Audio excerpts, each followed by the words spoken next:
réquisitoire nag jot naa wadd léegi ki nga xamante moom moo nekk maanaam àttekat bi ak ki nga xam ne moo nekk procureur de la république moom tamit jot naa wax ba noppi donc plaidoyer jot naa jeex procureur de la république jot naa amal réquisitoire donc ki nga xamante ni moo di Déthié Fall ak ki nga xamante ni ñoo fi nekk kenn ku ci nekk am na càkkuteef boo xam ne moom mi nga xamante ni moo di procureur de la république mu ngi ko amal comme genre réquisitoire ñeewal ki nga xam ne moo di Déthié Fall moom mi ñuy jàpp ne ñaari chef d'accusation mi doon wax sànq moom la ñuy teg ci ndoddam bokk na ci lu jëm ci wàllu maanaam organisation d'une manifestation ak li nga xamante ni moo di participation à une manifestation non autorisée donc ci ñaar yooyu ki nga xam ne moo di maanaam procureur bi am réquisitoire bi nga xam ne mu ngi koy sàkk pour ñu daan ko Déthié Fall mooy na ko daan toll ci benn atu kaso donc li nga xamante moo di juróom-benn weer yoo xam ne da koy tëdd maanaam 1 an donc 6 mois ferme moo di réquisitoire bi nga xamante ni procureur de la république mu ngi koy sàkku ci ki nga xam ne moo di Déthié Fall donc mu nekk loo xamante ni daanaka moom tamit beneen mbir la boo xamante ni mu ngi jot a am fi nga xam ne moo di tribunal bu Ndakaaru donc lépp dala bokk ci li nga xamante ni moom rek la ñu war a mën a jàpp fi nga xam ne moo di tribunal bu Ndakaaru donc c'est une réquisitoire boo xamante ni moom moo wàccaale procureur de la république wala procureur bi nga xam ne moom moo teewal maanaam ministre de la fonction publique bi ministre de la fonction publique bi nga xam ne moom moo fi nekk moom tamit mu ngi amal benn sàkkuteef mooy que ni moom Déthié Fall li muy sàkku mooy Déthié Fall nañ ko daan lu toll ci benn atu kaso donc li nga xam ne moo di juróom-benn weer yoo xam ne moom du koy tëddaale loolu mooy càkkuteef bi nga xamante ni mu ngi koy amal ci ki nga xamante ni moom moo nekk Déthié Fall di xaarandi exactement ginnaaw réquisitoire bi nga xamante ni moom procureur bi am na ko ba noppi lan mooy nekk finalité bi parce que atte bu mujj bi ki nga xam ne moo di juge bi moom moo ko amandi donc ginnaaw bi ñu teewloo ñi nga xam ne daanaka ñoo di prévenu yi teewlu ñi nga xam ne ñoo di avocat yi ak seen ay plaidoyer réquisitoire jot naa wadd léegi fi may àddoo ngeen di teewlu moo di 1 an de prison donc 6 mois ferme yi nga xamante ni contre Déthié Fall la ndax moom deux chefs d'accusation mu la ñu teg ci ndoddam moo di organisation d'une manifestation mais également participation à une manifestation non autorisée ci loolu nag da cee bokk li nga xamante ni daanaka moom la ñu war a mën a xaarandi est-ce que boobu la atte moom la ki nga xam ne moo di attekat bi dala confirmer loolu laaj la boo xam ne samp la te xam naa ne du yàgg dara dinañ ci am li nga xamante ni lu leer la mais en attendant également beneen décision moom jot naa tombé foofee ci diwaanu Guédiawaye ak Pikine il s'agit de Ahmed Aïdara qui a été condamné à 1 mois de sursis 1 mois avec sursis donc moom ci jëm boppam day ñibbi këram mais nag li wadd ci xibaar te ñu mën koo jàpp mooy Ahmed Aïdara moom ci jëm boppam donc moom ak ay avocat bokk na ci maître Bamba Cissé dañoo def li nga xam dañoo fas yéene def li nga xam ne moo di appel ndax moom ci jëm boppam jot naa xam ne maanaam partiellement ci la ñu am satisfaction vis-à-vis li nga xam ne moo di décision bi wadd bàyyi ko ci àttekat bi moom Bamba Cissé jot na cee teg ne ginnaaw bi ñu libéré Ahmed Aïdara ci ay kàddu yi nga xam ne jot na ko fësal mooy nous sommes partiellement satisfaits et nous prenons acte de la décision qui permet à monsieur Ahmed Aïdara et autres de rentrer chez eux ce soir et nous ferons appel sur la participation à un attroupement non armé indique maître Bamba Cissé à Libération Online. Ce sont nos confrères de Libération Online ñoom ñoo joxe boobu la information mu mel ni donc maître Bamba Cissé li muy wane mooy que ne ci genn wàll am nañu ab satisfaction ci li nga xam ne moo di daan ñu teg ci kaw ndodd ki nga xam ne moo di Ahmed Aïdara bien vrai day mujjee libre daal di ñibbi këram ndax benn weer boo xam ne du ko tëdd moom lañ ko daan donc ci loolu nag nee na ñoom tam dinañ def appel li nga xamante ni daanaka moo di maanaam ab décision boo xam ne jot naa wadd mooy ci lu ñëwal wàllum participation à un attroupement non armé loolee mooy nekk loo xamante ni moo di appel bi ñu fas yéene teg ci ñi nga xamante ni ñoo di ci kanamu àttekat bi donc au même moment fii nga xam ne moo di tribunal bu Ndakaaru di palais de justice il fait actuellement 19h moins 7 minutes dans 18h53 minutes ñu yegg si waale ci li nga xam ne moo di réquisitoire bu procureur bi nga xam ne moo fi teewal ministre de la fonction publique moom la muy sàkku mooy ngir ñu dal di daan ki nga xam ne moo di Déthié Fall toll ci benn atu kaso waaye nag bokk ci juróom-benn weer yoo xamante ni da koy tëdd loolee ndax mooy nekk finalité bi leneen la loo xamante ni bokkul ci fàttali li procureur bi la sàkku ak la procureur ba sàkkoon foofee ci tribunal bu Guédiawaye ak Rufisque am na différence ndax kookee la mu doon sàkku mooy juróom-benn bokk ci li nga xamante ni daanaka moo di benn boo xamante ni moom da koy tëdd waaye loolee nekk na loo xamante ni daanaka xaw na am ab wuute donc maître Bamba Cissé jot naa addu ci lu yaatu lool fa nga xam ne moo di ca palais de justice ba nekkee foofee ca Guédiawaye ak Pikine mu desandi fii nga xam ne moo di ci diwaanu Ndakaaru waaye nag fi nga xam ne moo di palais de justice bu Dakar lan mooy nekk finalité bi ginnaaw réquisitoire bi nga xam ne moom procureur de la république jot na ko am ci fàttali toll nañ ci nombre maanaam 84 individus yi nga xam ne ñoo nekk ay détenus yoo xamante ni ñoom la ñuy xaarandi donc ñoom seen jëm bopp mais li ci mën a am bu wér daal mooy que ni mbir mi mu ngi nii jot na am donc réquisitoire bi ki nga xam ne moo di procureur bi moom moo ko amal réquisitoire procureur bi la pour laajte li nga xamante ni moom moo nekk ëllëg wala sax nag bokk ci li nga xamante ni daanaka moom mooy finalité bi wala sax nag bokk ci li nga xam ne moom lay sàkku donc ñi xaar bu baax a baax donc mbir mi ak lu mënti xew mën nañoo jàpp ne dina jeex du yàgg dara ci léegi ay minutes donc nga xamante ni moo di juge bi moom moo ci desandi ngir àddu ci lu yaatu lool vis-à-vis li nga xamante ni moom rek moom moo war a am fi nga xamante ni moo di ci tribunal bu Ndakaaru mais daal li ci wét bu wóor mooy la muy laajte ak la nga xam ne jot na cee bokk mooy lan moo moo nekk li nga xam ne moom moo di maanaam daan bi ñuy teg ci kaw ndoddu Déthié Fall ci fàttali nag moom Déthié Fall ci jëm boppam donc ñaar la ci ay daan yi nga xamante ni wala ñaar ci ay chef d'accusation yoo xam ne mu ngi ci noddam bokk na ci li nga xamante ni moo di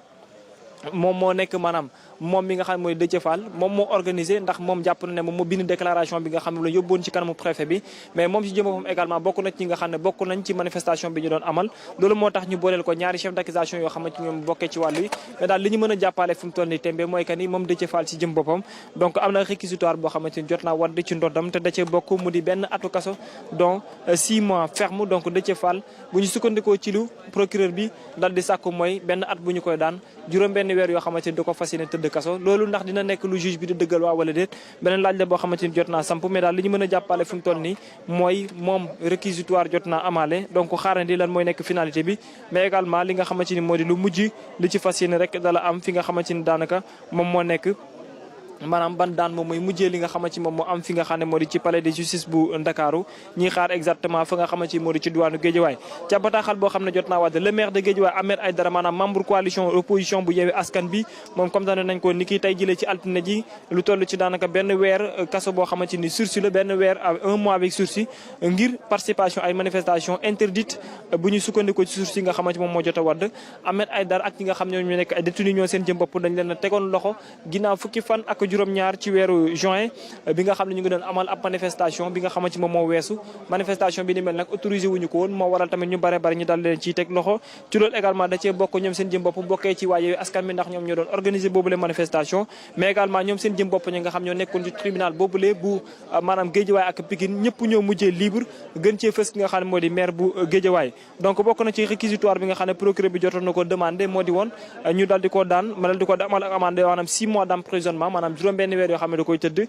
bokk ci fukki junne yoo xamante ni da koy faj waaye nag li nga xam ne moo mujj daal ci daan bi donc bi nga xam ne moo di woto dafa mel ni Ousmane Sonko moom moo arrivé noonu le donc ñu ngi doon wax ne day dem fa nga xam ne moo di ci Guédiawaye mais mën nañ jàpp voilà Ousmane Sonko moom la otoom sax di yegg si waale noonu le donc ñuy xaarandi xam naa voilà mu ngi noonu ndax jibi moom mi nga xam ne moo di chef protocole am moom mooy génnoon donc oto Ousmane Sonko moom moo yegg si waat noonu donc boobu oto Ousmane Sonko la bokk ci Khalifa Ababacar Sall également mu ngi ci ak ñi nga xam ñoo di leader yu waa Yewwi Askan bi ñu ngi noonu leen ngeen leen di gis ci ay image donc ñu dellu si waat fi nga xam ne moo di tribunal bi donc Khalifa Sall mu ngi noonu di dugg fi nga xam ne moo di biir tribunal bu Ndakaaru bokk ci ki nga xam ne moo di jibi donc Ousmane Sonko tam xam naa ne mu ngi ci kon mu mel ni leader yu Yewwi Askan bi ñëpp déplacé waat nañu dellu si waat fi nga xamante ni moo di file ci palais de justice bu Ndakaaru ginnaaw li nga xam ne moo di atte bi jotoon na wadd ñëwal ki nga xamante ni daanaka moo di Ahmed Aïdara ndax foofee la ñu jógee dellu si waat fi nga xam ne moo di tribunal bu Ndakaaru loolu beneen laaj la bu samp gis ngeen Ousmane Sonko mu ngi noonu la ci biir wotoom ñaari ci ay garde corps am di xaarandi ngir rek mu noppi bu ko defee rek ñu daal di ko génne ci boobule woto li nga xamante ni moom moo nekk ki nga xam ne moo di Ousmane Sonko doo ko ñaar ñi ñu ngi noonu fi nga xamante ni moom moo nekk maanaam Ousmane Sonko ak ay garde corps am Khalifa Sall moom jot naa duggaale ñeneen ñu féetee ci Yewwi Askan bi également aussi ñoom tamit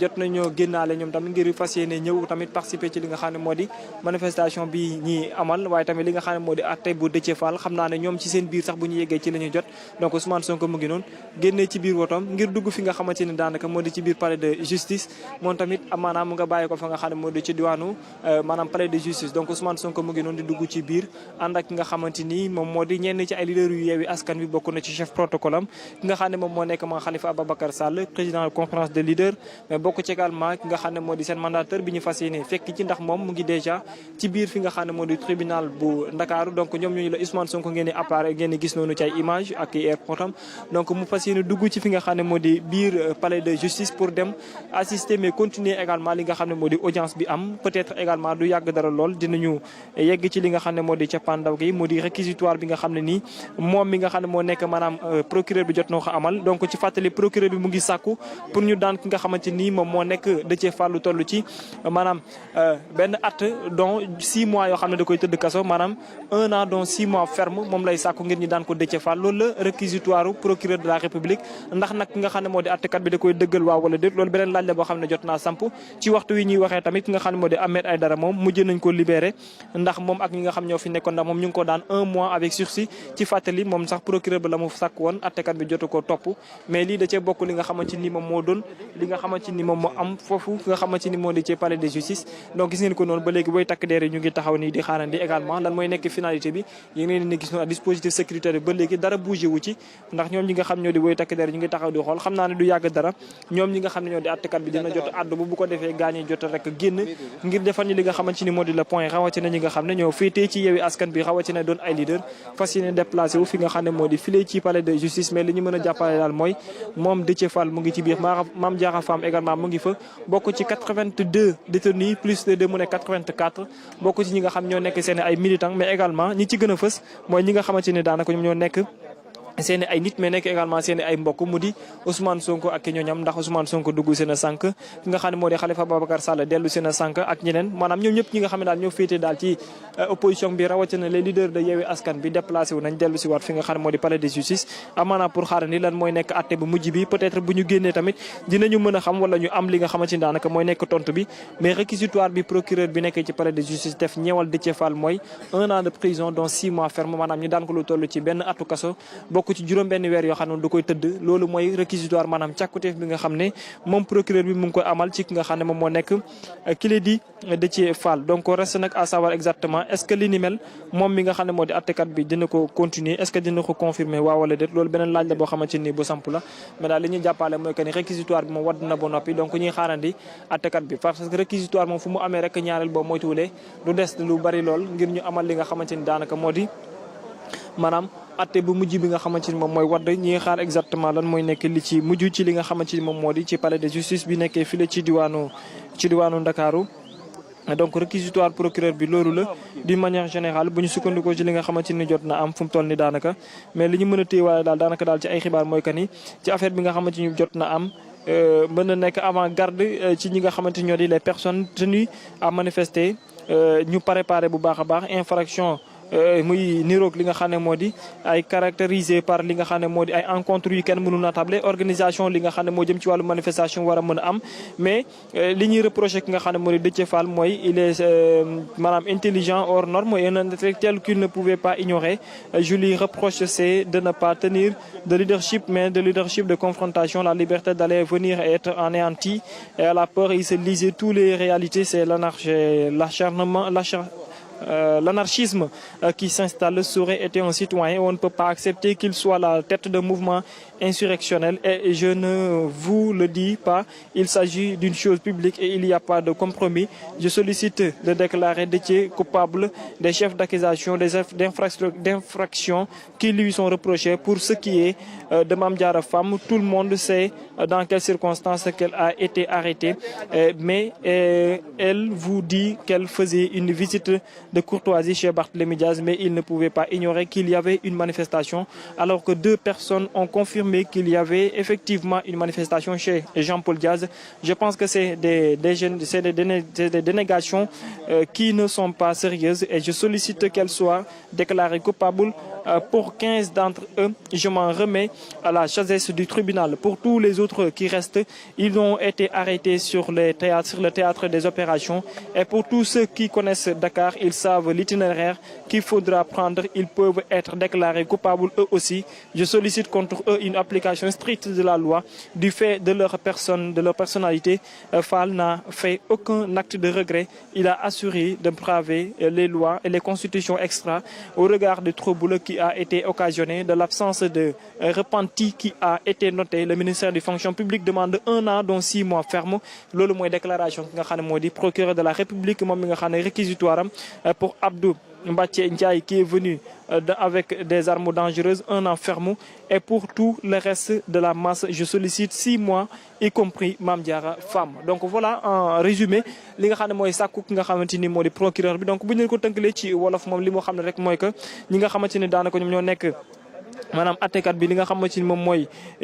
ñenn ñi nga xam ne jot nañ ci am mooy li muy sàkku daal ci moom mooy ak la nga xam ne jot na ko wax laataa muy amal réquisitoire am moom procureur bi mooy que ni dafa jàpp ne Déthié Fall amul dara loo xamante ni maanaam regret na ko ci li nga xam ne jot na koo jëf wala mu daal di ko amal te kun dafay méngoo sax ne moom Déthié Fall dafa nekk koo xamante ni dafa jiite ab mouvement insurrectionnel boo xam ne seen bëgg-bëgg ak seen yéene moo doon semé li nga xamante ni daanaka moo di jafe-jafe ngir réew mi ñu mën a am ci li nga xamante ni moo di jàmm ak salaam ba léegi ci réquisitoire am moom procureur de la république jot na ci yokku ne Mame Diarra Fam également li mu wax ci ay kàddu ay lay la rek mais ñëpp xam nañu ne amul woon benn tukkib ne mee ko fi nga xam moo di ci Barthélémy Dias ndax ci waxtu woowu ñu bare bari xamoon nañ lan moo xewoon fi nga xamante ni moo di ci buntu kër Jean Paul Dias te la fa nekkoon du dara lu dul manifestation kon bu fekkente ni moom Mame Diarra Fam jot na faa teew nekkuloon dara lu dul pour participer ci boobule manifestation mais également mu yokku ci ne am na leneen loo xamante ni moo ci dugg mooy que ne tey jii mu ngi sollicité Déthié Fall ngir mu nekk ab coupable ci infraction yi nga xam ne jot na koo def li nga xam ne ñu ngi koy reproché mais mu yokku ci ne bu fekkente ni am na ay daan daal donc nañu dal bàyyi xel bu baax a baax que ne manifestation jotoon na fa am te donc ñëpp nañ leen déclaré li nga xam ne moo di coupable mu jàpp ci ne pour 15 autres yi nga xamante ni jàpp na ne muy remettre ci sagesse yi nga xam ne moo di tribunal bi et tamit jot ci yokku ne pour les autres qui restent ils ont été arrêtés sur le théâtre des opérations maanaam ñeneen ñi nga xam ne tam jot nañ leen teg loxo donc dañoo génnoon pour bokk ci ñi nga xam ne ñoo doon manifester noonu la ko jàppee moom procureur bi ba léegi tamit mu jàpp ne bu fekkente ni jàpp nañ leen ci yenn lii ku ci nekku ne xam nga Ndakaaru te miin nga ban yoon nga war a mën a abbu pour ñibbi fi nga xamante moom moo nekk maanaam bërëb bu ba nga dëkk ba tax na moom procureur ba léegi mu ne mu ngi sàkku wala di solliciter li nga xam ne moo di application stricte li nga xam ne moo di loi bi li ngir ñi nga xam ne ñoo ko amal ñëpp ñu daan leen daan yi nga xam ne moo war mais également Déthié Fall nee na comme amul benn regret ci li nga xam ne moo di actam donc na assurer dala assumer li nga xamante ni moo di jëfin yi mu def mais également daan yi ko ci war a mën a fekk ci loolu nag amul dara loo xam ne baalu lay doon ba tax na moom ministère public bi muy demander 1 an dont 6 mois ferme et pour Abdou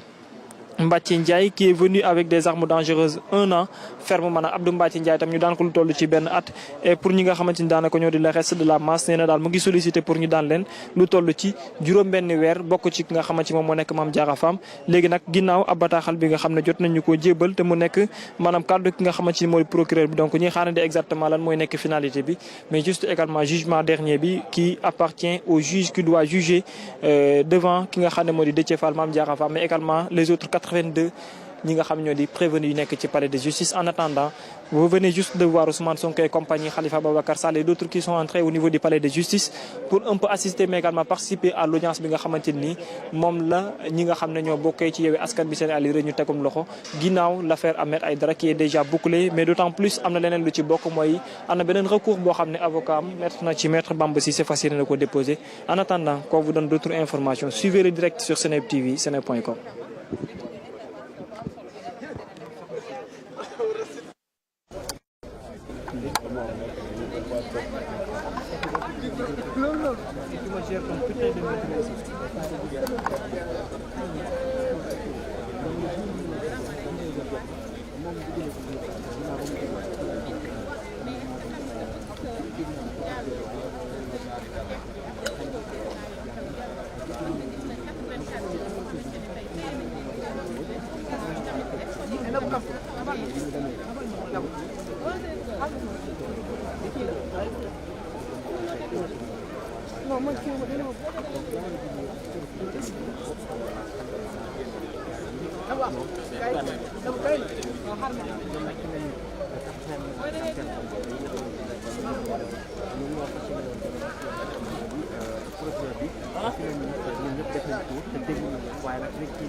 avocat yi nga xamante ne avocat